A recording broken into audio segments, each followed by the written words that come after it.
आज जो है क्लास 10 के जो है मैथ के सिलेबस में हम लोग जो है टॉपिक 1 पढ़ेंगे। टॉपिक 1 में जो है भाज्य संख्या, अभाज्य संख्या, गुणनखंड वृक्ष तथा जो है आधारभूत प्रमेय को पढ़ेंगे। तो सबसे पहले जो है यहाँ पे भाज्य संख्या ये हो गया। फिर इसके बाद जो है अभाज्य संख्या को पढ़ेंगे हम लोग। अभाज्य संख्या के बाद जो है गुणनखंड वृक्ष।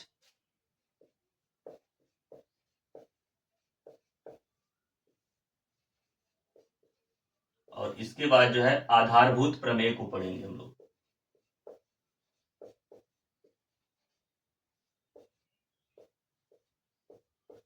आधारभूत प्रमेय, ठीक है। तो इसमें जो है हम लोग शुरुआत करेंगे। पहला जो है भाज्य संख्या।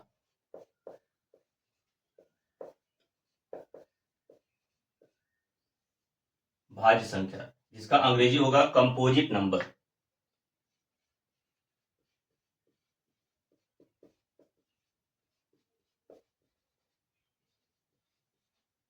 कंपोजिट नंबर, ठीक है। तो आप लोग जो है 6, 7, 8 में जो है ये भाज्य संख्या के बारे में पढ़े ही होंगे कि भाज्य संख्या किसे कहते हैं। देखिए, सबसे छोटी भाज्य संख्या जो है यहाँ पे 4 होगा। फिर इसके बाद जो है 6 होगा, 8 होगा। इसके बाद जो है 8 के बाद देखा जाए तो 9 भी जो है भाज्य संख्या है, क्योंकि जो है 3 से कट जाएगा।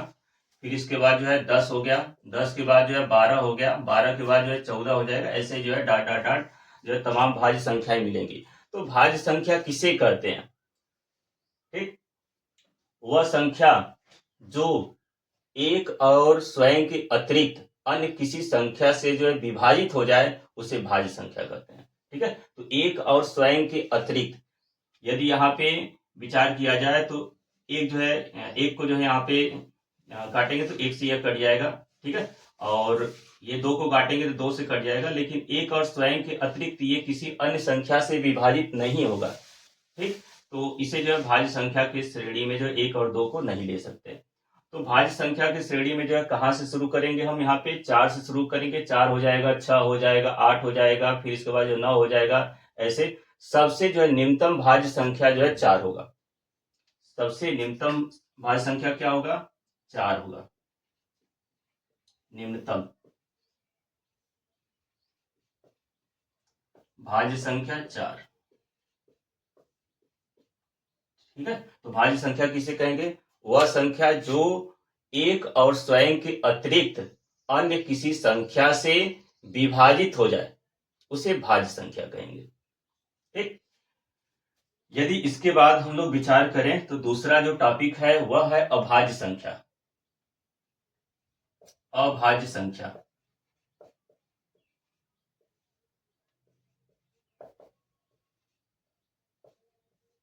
जिसका अंग्रेजी होगा प्राइम नंबर।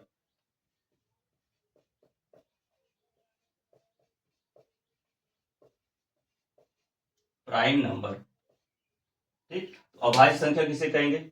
वह संख्या जो एक और स्वयं के अतिरिक्त अन्य किसी संख्या से विभाजित न हो उसे अभाज्य संख्या कहते हैं, ठीक है। वह संख्या जो एक और स्वयं के अतिरिक्त अन्य किसी संख्या से विभाजित न हो उसे अभाज्य संख्या कहेंगे।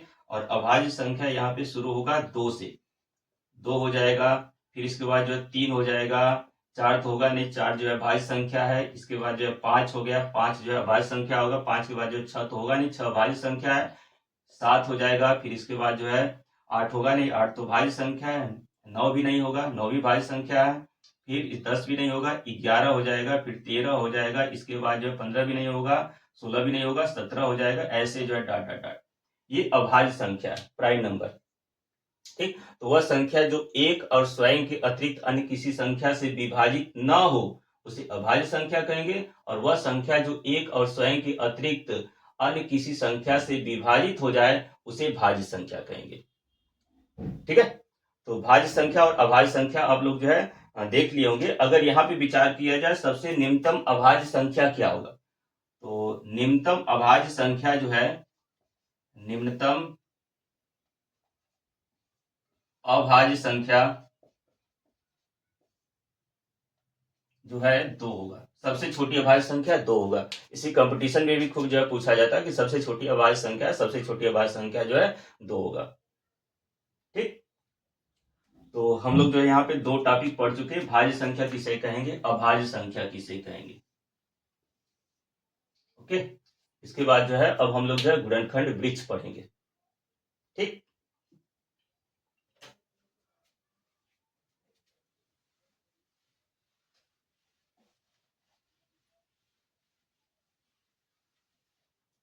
देखिए गुणनखंड वृक्ष होता क्या।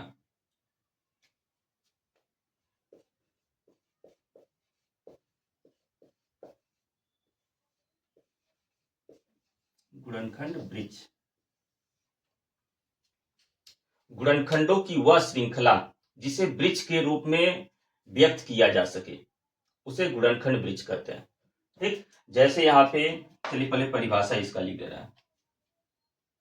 गुणनखंडों की वह श्रृंखला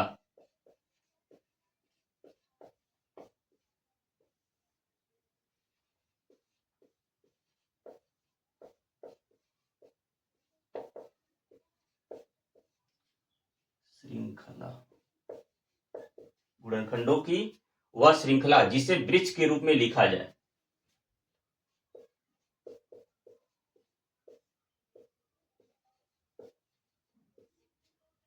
वृक्ष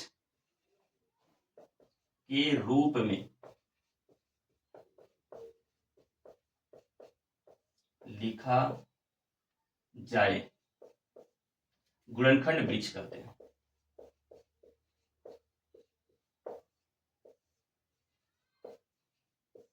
गुणनखंड वृक्ष कहते हैं।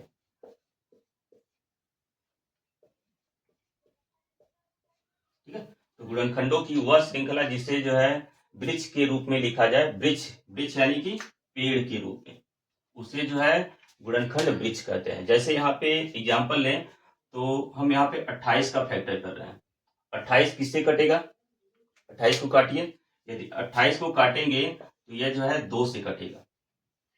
ठीक, और 2 से इसको काटेंगे तो दूसरा जो है ये 14 आ जाएगा। ठीक, फिर यदि 14 को 2 से काटेंगे तो ये किससे कटेगा, 14 को जो है 2 से काटेंगे हम यहाँ पे, तो 2 से जब काटेंगे तो ये 7 आ जाएगा। ठीक है, तो 28 का यदि हम यहाँ पे फैक्टर कर रहे हैं तो इसको जो है 2 से काटेंगे, 2 से काटेंगे तो 2 से जो है भाग इसमें देने के बाद जो है 14 आएगा। फिर जो है 14 को हम काटेंगे, 14 को किससे काटेंगे, इसको भी 2 से काटेंगे, तो ये जो है 2 से 14 यानी कि 2 और 7 आएगा। ठीक है, तो यहाँ पे जो है ये अभाज्य गुणनखंड ये प्राप्त हो रहा है। कौन कौन, 2 2 7 ये प्राप्त हो रहा है। यानी कि 28 को हम लोग जो है कैसे लिख सकते हैं, 28 को जो है लिख सकते हैं यहाँ पे 2 गुणे 2 गुणे 7।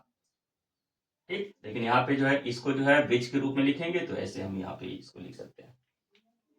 ठीक, उसी तरीके से जो है यहाँ पे 4095 का यदि हम फैक्टर करें, यदि 4095 का फैक्टर करेंगे तो 4095 को किससे काटेंगे, काटिए। 4095 को काटेंगे तो 3 से कटेगा यह। ठीक है, 2 से कटेगा नहीं क्योंकि लास्ट में जो है 5 है। ठीक है, तो 3 से जब काटेंगे इसको तो ये आ जाएगा यहाँ पे 1365। 1365 देखिए भाग देकर के इसमें 3 एकम 3 हो जाएगा, फिर इसके बाद 3 तरीके 9 हो जाएगा, 3 छक 18 और 3 पची 15। फिर 1365 को जो है यहाँ पे डिवाइड करेंगे। जब 1365 को डिवाइड करेंगे तो ये 3 से कटेगा, 3 से काटिए। ठीक, 3 से इसको काटेंगे तो ये जो है कितने बार जाएगा, भाग दीजिए। तो 3 चौको 12, 3 पचे 15, 3 पचे 15 यानी कि 455 बार जाएगा।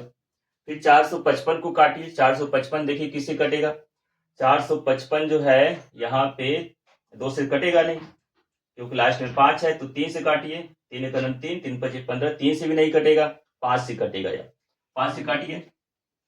यदि इसको जो है 5 से जो है डिवाइड करेंगे तो ये हो जाएगा 5 9 45, 5 एकम 5, 91 बार जाएगा। फिर 91 को काटिए। 91 किससे कटेगा, ये जो है 7 से कटेगा, 7 से। तो जब 7 से इसको जो है डिवाइड करेंगे तो जो है 13 बार जाएगा यह। तो यहाँ पे अभाज्य अभाज्य गुणनखंड जो है 3 3 5 7 13 प्राप्त हो रहा। 3 3 5 7 13 प्राप्त होगा। ठीक है, तो ये जो है गुणनखंडों का एक श्रृंखला, क्या है, गुणनखंडों का एक श्रृंखला। ठीक है, यहाँ पे इसे जो है गुणनखंड वृक्ष कहेंगे। कुल मिला जुला करके जो संख्या होगा उसको जो है हम लोग सबसे पहले छोटी संख्या से काटेंगे। ठीक है, मतलब उससे भाग करेंगे, भाग करने के बाद इसको इस साइड लिख देंगे, जितना बार जाएगा उसको इस साइड लिख देंगे। फिर यहाँ पे जो आएगा उसको जो है हम काटेंगे, सबसे छोटी संख्या से भाग करेंगे, भाग करने के बाद जितना बार जाएगा उसको इधर लिख देंगे, फिर उसमें जो अगले वाले से भाग करेंगे। ऐसे ऐसे जो है यहाँ पे गुणनखंड वृक्ष हम बनाएंगे। ठीक है, तो परिभाषा आप लोग को क्लियर हो गया होगा कि गुणनखंडों की वह श्रृंखला, गुणनखंडों की वह श्रृंखला जिसे वृक्ष के रूप में यहाँ पे लिखा जाए उसे गुणनखंड वृक्ष कहते हैं। देखिए यहाँ पे तमाम जो है इसके वृक्ष के जो है टहनी जो है निकले हुए हैं, शाखाएं उसकी। ठीक, तो गुणनखंड वृक्ष भी हम लोग जो है क्लियर हो गए। सबसे पहले क्या पढ़े हैं, भाज्य संख्या, फिर इसके बाद अभाज्य संख्या, इसके बाद जो है गुणनखंड वृक्ष भी पढ़ चुके हैं हम लोग। अब इसके बाद जो है आधारभूत प्रमेय हम लोग को पढ़ना है।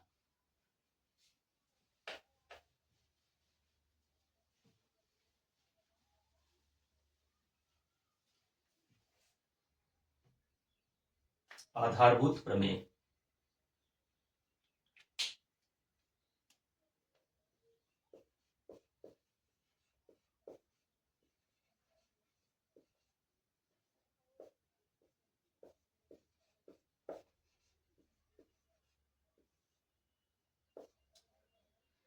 देखिए ये आधारभूत प्रमेय होगा क्या। प्रत्येक भाज्य संख्या को अभाज्य संख्याओं के गुणनखंड के रूप में जो है हम व्यक्त कर सकते हैं तथा यह गुणनखंड अभाज्य गुणनखंडों के आने वाले क्रम के बिना अद्वितीय होता है। ठीक, चलिए लिख देना इसको, इसकी परिभाषा को। तो प्रत्येक भाज्य संख्या को, प्रत्येक भाज्य संख्या को अभाज्य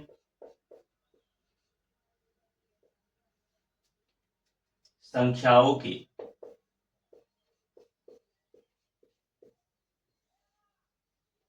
अभाज्य संख्याओं के गुणनफल के रूप में व्यक्त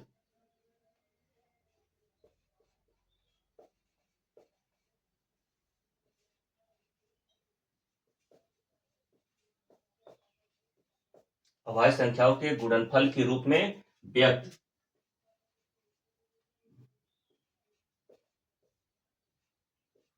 ठीक है, गुणनफल का मतलब यहाँ पे जो गुणनखंडित भाग होगा उसी को गुणनखंडित तो व्यक्त कर सकते हैं।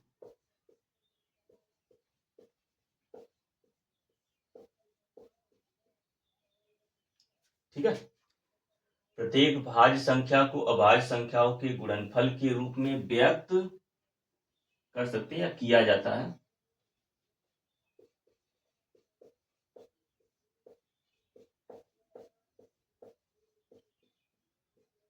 व्यक्त किया जाता है तथा यह गुणनखंड अभाज्य गुणनखंडों के आने वाले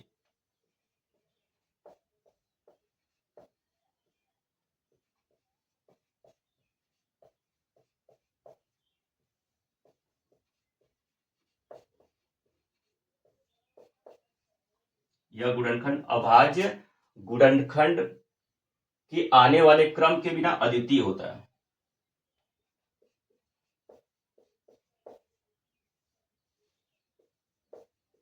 ये आने वाले क्रम के बिना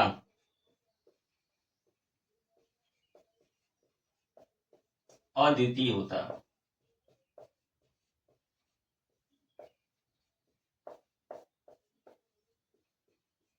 ठीक है, तो प्रत्येक भाज्य संख्या को अभाज्य संख्याओं के गुणनफल के रूप में व्यक्त किया जाता है तथा यह गुणनखंड अभाज्य गुणनखंड के आने वाले क्रम के बिना अद्वितीय होता है। अद्वितीय का मतलब क्या होगा, उसके समान कोई दूसरा नहीं होगा, वह पहले ही जैसा होगा, पहला वाला ही होगा। ठीक, तो अभी तो फिलहाल लैंग्वेज से यदि नहीं समझ रहे हैं तो बहुत घबराने की जरूरत नहीं है। चलिए इसको जो है संख्याओं को लेकर के जो है हम यहाँ बताएं। हाँ, इस प्रमेय को जो है अद्वितीय गुणनखंड प्रमेय भी कहते हैं। इस प्रमेय को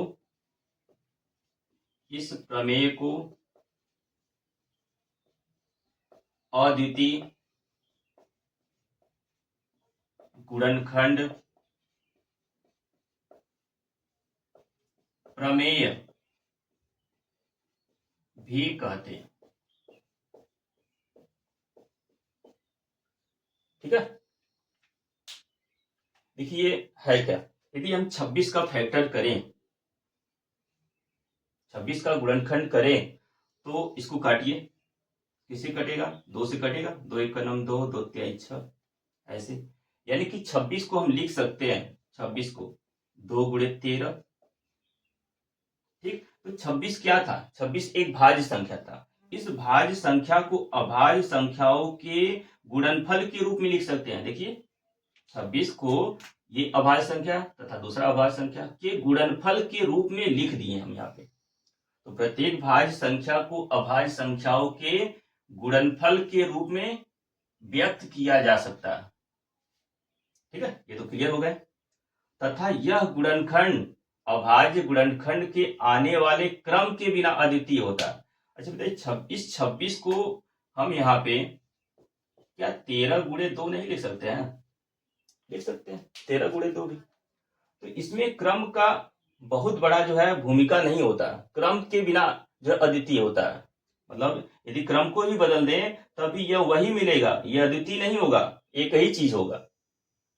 ठीक है, तो प्रत्येक भाज्य संख्या को अभाज्य संख्याओं के गुणनफल के रूप में व्यक्त किया जाता है तथा यह गुणनखंड अभाज्य गुणनखंड के आने वाले क्रम के बिना अद्वितीय होता है। क्लियर हो गए होंगे। ठीक है, चलिए दूसरा उदाहरण लेकर के बता रहे हैं। यदि दूसरे उदाहरण पर हम लोग विचार करें तो 72 का फैक्टर करिए। 72 का 72 किससे कटेगा, 2 से कटेगा, 2 तिहाई 6, 2 छक्के 12, फिर इसको 2 से काटिए तो ये कितने बार जाएगा, 18 बार जाएगा। फिर ये किससे कटेगा, 2 से कटेगा, तो 2 9 18, फिर इसको काटिए, 3 तरीके 9, फिर ये 3 एक 9 3। ठीक है, तो ये जो 72 भाज्य संख्या था इसको अभाज्य संख्याओं के गुणनफल के रूप में हम लोग जो व्यक्त कर दिए। ठीक, तो इस 72 को हम लोग जो है लिख सकते हैं यहाँ पे कि 2 कितने बार है, 2 जो है 3 बार है, और फिर इसके बाद जो है 3, या पहले पूरा लिख लीजिए, 2 गुणे 2 गुणे 2, फिर इसके बाद 3 गुणे 3। अच्छा बताइए, इसको जो है पहले 3 को लिख दें, 3 वाले को 3 से काटेंगे तो कटेगा नहीं कटेगा, कटेगा। ठीक है, 3 से कटेगा, फिर इसके बाद 2 से काटिए। ठीक, तो क्रम को बदल करके भी हम लोग लिख सकते हैं, यहाँ पे क्रम को बदल करके भी लिख सकते हैं। यहाँ तो पहले जो है 2 घाते 3 गुणे 3 घाते 2 आया, तो क्या इसको जो है हम यहाँ पे 3 घाते 2 गुणे 2 के घाते 3 नहीं लिख सकते हैं, लिख सकते हैं। तो क्रम के बिना जो है अद्वितीय होता है। ठीक है, तो फिलहाल आधारभूत प्रमेय क्या है, प्रत्येक भाज्य संख्या को हम यहाँ पे अभाज्य संख्याओं के गुणनफल के रूप में व्यक्त कर सकते हैं। ठीक है, और इसमें क्रम का बहुत बड़ा भूमिका नहीं होता है। आप लोग क्लियर हो गए होंगे।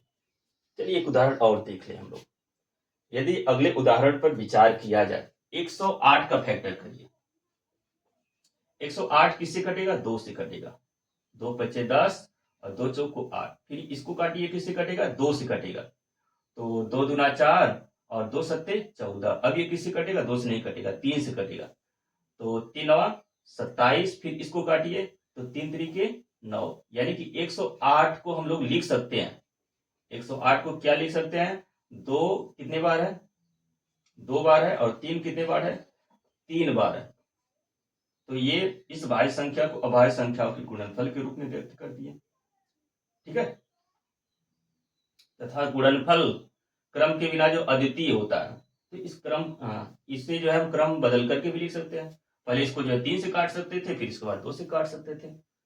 ठीक है, तो ये चीज प्राप्त हुआ। तो प्रत्येक भाज्य संख्या को अभाज्य संख्याओं के गुणनफल के रूप में व्यक्त किया जाता है तथा यह गुणनफल अभाज्य गुणनखंडों के आने वाले क्रम के बिना अद्वितीय होता है। ठीक है, तो ये था आप लोग का आधारभूत प्रमेय।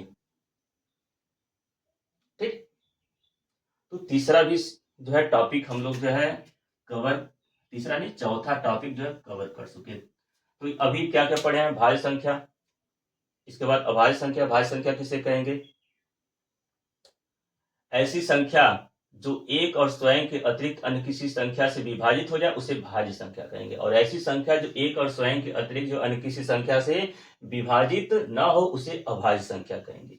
फिर इसके बाद जो गुणनखंड वृक्ष हम लोग पढ़े। गुणनखंड वृक्ष में क्या पढ़े? गुणनखंडों की वह श्रृंखला, गुणनखंडों की वह श्रृंखला जिसे वृक्ष के रूप में लिखा जाए गुणनखंड वृक्ष कहते हैं। फिर इसके बाद जो आधारभूत जो है प्रमेय को पढ़े। आधारभूत प्रमेय में हम लोग क्या पढ़े हैं? प्रत्येक भाज्य संख्या को अभाज्य संख्याओं के गुणनफल के रूप में व्यक्त किया जाता है तथा यह गुणनखंड अभाज्य गुणनखंड के आने वाले क्रम के बिना अद्वितीय होता है। ठीक है, इसको अभाज्य संख्याओं के गुणनखंड के रूप में व्यक्त कर सकते हैं तथा यह गुणनखंड अभाज्य गुणनखंड के आने वाले क्रम के बिना अद्वितीय होता है। इसमें क्रम का बहुत बड़ा भूमिका नहीं होता है। क्रम को बदल दे तब भी जो है वही संख्या हमको प्राप्त होगा।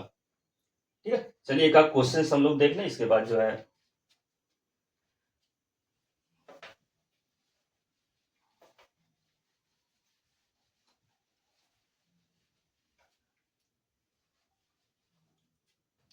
इसमें जो पहला क्वेश्चन हम ले रहे हैं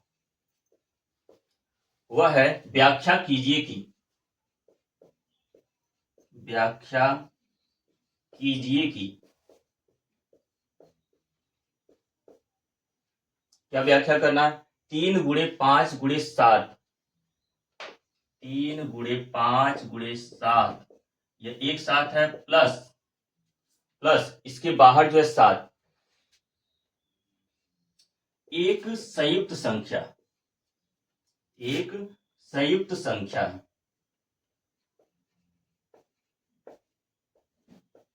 संयुक्त संख्या का मतलब क्या समझ रहे हैं? भाज्य संख्या। संयुक्त संख्या का मतलब जो है भाज्य संख्या समझेंगे। संयुक्त संख्या है, ठीक है। और यह संयुक्त संख्या क्यों है? यह संयुक्त संख्या क्यों है ये हम लोग को दिखाना, ठीक है। तो ये संख्या यहाँ पे दिया गया है, ये जो भी है इसे यहाँ पे सिद्ध करके दिखाना है कि ये संयुक्त संख्या क्यों है, यानी कि भाज्य संख्या क्यों है।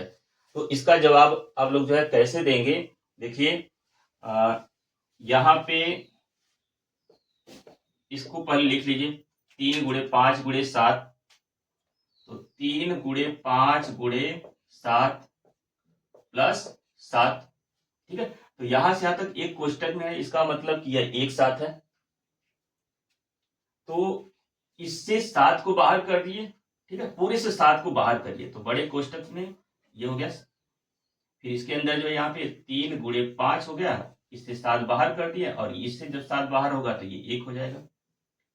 ठीक, अब यहाँ पे कोष्टक वाले को तोड़ लीजिए। जब कोष्टक वाले को तोड़ेंगे तो 5 3 15 हो जाएगा, 15 धन 1 हो जाएगा और बाहर जो है 7 7 और अंदर यहाँ पे क्या हो जाएगा? 15 1 16।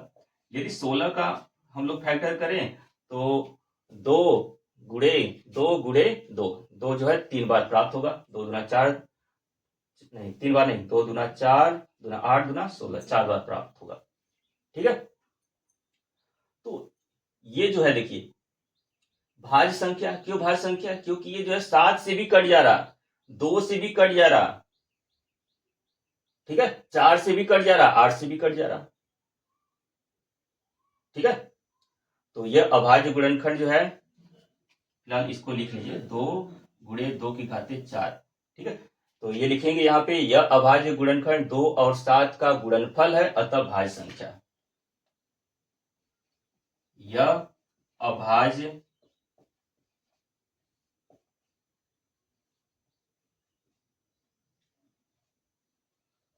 गुणनखंड 2 और 7 का गुणनफल है, 2 और 7 का गुणनफल है, अतः भाज्य संख्या है।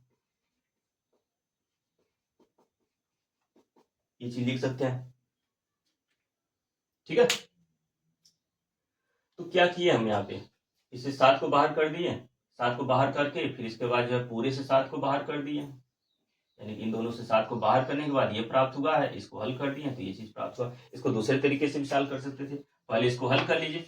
जब पहले इसको हल कर लेंगे, यहाँ पे 5 यहाँ पे हो जाएगा 5 3 15 और 15 सत्ते, तो ये 30, फिर इसके बाद जो है 7 3 10 15 सत्ते 105 हो जाएगा और प्लस 7, ठीक है। और यहाँ पे कैलकुलेशन करिए, तो इसमें इसको जोड़ेंगे तो 7 5 यहाँ पे 12 हो जाएगा, फिर इसके बाद यहाँ पे 1, यानी कि 112 आया। 112 का जो है यहाँ पे गुणनखंड करिए, जब 112 का जो है गुणनखंड करेंगे, काटिए, किससे कटेगा, 2 से कटेगा, 2 से कटेगा, 2 पच्चे 10 और फिर इसके बाद जो है 2 छक्के 12, फिर ये 2 से कटेगा, 2 दूना 4, 2 अट्ठे 16, फिर ये इसको 2 से काटिए, 2 से काटेंगे तो 14 बार जाएगा, फिर इसको 2 से काटिए, 2 सत्ते 14, तो 2 कितने बार आया, 2 जो है यहाँ पे 4 बार आया और 7 आ गया, ठीक है। यानी कि यह बराबर लिख सकते हैं 2 की घाते 4 गुणे 7। तो यहाँ पे यही बात बोलेंगे कि यह भाज्य गुणनखंड जो है 2 और 7 का गुणनफल है, अतः यह क्या है, भाज्य संख्या, क्योंकि ये 2 से भी कट जाएगा और 7 से भी कट जाएगा, ठीक है। चलिए, ये भी क्वेश्चंस हम लोग जो है कवर कर चुके हैं। इसके बाद जो है लास्ट वाला जो क्वेश्चंस है, लास्ट वाला क्वेश्चन, दिखाइए कि किसी प्राकृतिक संख्या n के लिए 12 की घाते n का मान 0 या 5 पर समाप्त नहीं हो सकता, ठीक है। तो क्वेश्चन है, दिखाइए कि किसी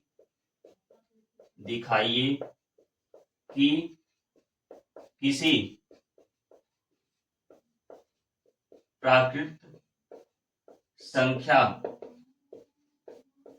n के लिए, दिखाइए किसी प्राकृतिक संख्या n के लिए 12 की घाते n का मान 0 या 5 पर समाप्त नहीं हो सकता।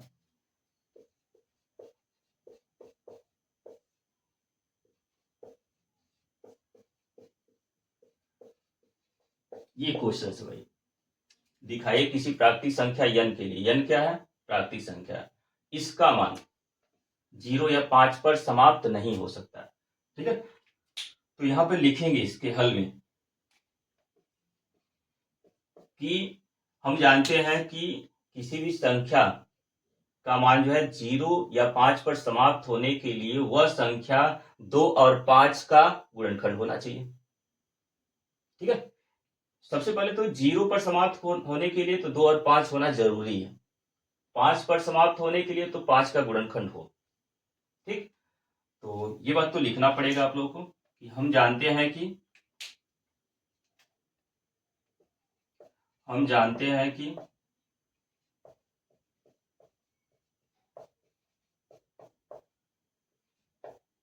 संख्या को 0 या 5 पर समाप्त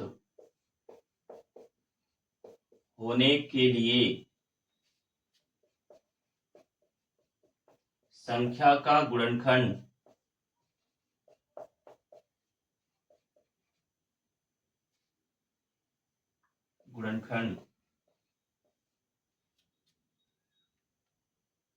संख्या का अभाज्य गुणनखंड लिखिए, संख्या के अभाज्य गुणनखंड में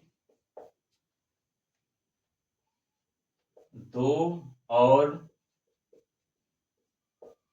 5, 2 या 5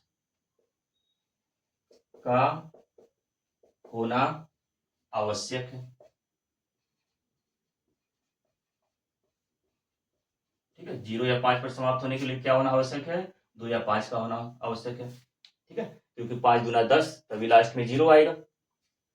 ठीक, तो 12 घाते n जो यहाँ पे दिया गया है, इसका अभाज्य गुणनखंड करिए। ठीक है, तो 12 का जब गुणनखंड करेंगे तो यहाँ पे देखिए 12 का गुणनखंड करिए तो किससे कटेगा, 2 से कटेगा, 2 छक्के 12, फिर इसको काटिए, 2 3 6, फिर 3 एक 3, यानी कि 2 गुणे 2 गुणे 3 प्राप्त हो गया। ठीक है, इसकी घातीय n। तो इसके अभाज्य गुणनखंड में जो 5 नहीं प्राप्त हुआ, 5 नहीं प्राप्त हुआ, और जब 5 नहीं प्राप्त हुआ तो 5 दूना 10, यानी कि 0 पर कैसे समाप्त हो सकता है। ठीक है, तो इसके गुणनफल में जो है 5 और 2 नहीं, 5 नहीं है, इसलिए यह 0 या 5 पर समाप्त नहीं हो सकता। ठीक है, तो के अभाज्य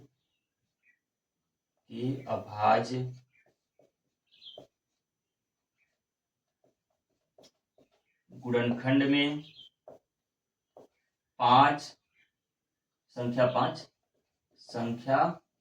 5 नहीं है। ठीक है, अतः किसी भी प्राकृतिक संख्या